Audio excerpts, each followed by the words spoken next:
Hi,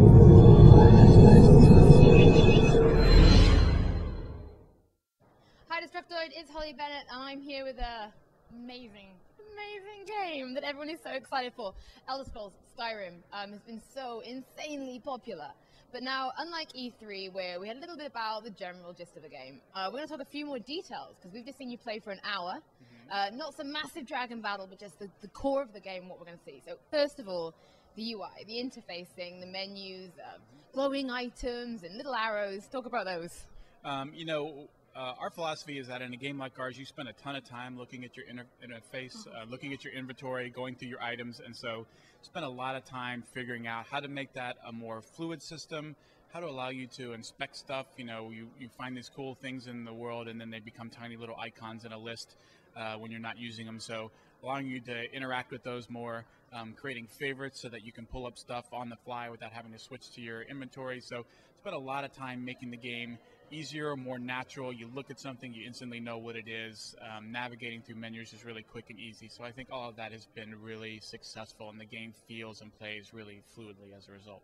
Another new thing was leveling up and how the different trees are working. And it was beautiful when you load it up. It's like a big sort of nighttime sky. Let's talk about that as well. Yeah, that was one of Todd Howard's big ideas. Was he loved this notion of, we've done it with character creation when you pick out your your birth sign, that you would pick out these different constellations. He had this notion of like, I want to look to the heavens and look at like a constellation with all my skills, and he sort of kept at it until he got the version of it he liked. But the idea is that you look up to the heavens and you have a constellation for each one of your skills, and those constellations are actually made up of perks that you can pick. So the way leveling up works is you just use skills. Whatever you like doing, you keep doing it, and you'll get better at it. And the more you increase your skills, any skills, the more you'll move towards leveling up. When you level up, you get to pick a perk. So you get to move through all those constellations and pick which perk you want. And perks will do things like make certain weapons do more kind of damage, allow you to do and cast better spells, make cooler items and crafting,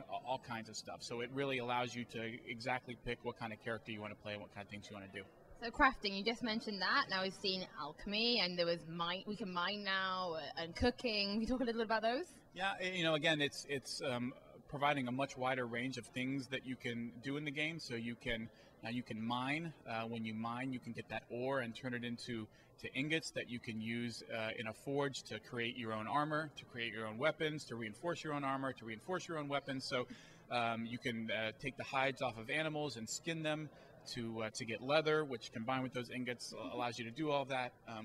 That's all related to your smithing skill. There's alchemy, as you mentioned, and the ability to create potions. There's enchanting and the ability to enchant your, the armor and weapons that you just made. And then there's cooking, which is not it's not a skill specific. It's just a crafting that everybody can do. You find special cook fires around the world, and you can take all these food ingredients that you can find and create them into recipes. So you get a big list of all the recipes in the game and what the ingredients are for each one, and then if you have enough, you can cook those things and get sort of better, more potent, more powerful foods than you would normally be able to get. So there's a lot of crafting and stuff going on, and again, it's really up to you. You want to do a lot of it, do a lot of it. If you don't want to do any of it, you can go buy whatever you want from vendors you'll find in the world and keep playing and doing what you enjoy most. That's the whole idea. Lots of stuff for you to do, but you do what you find the most fun.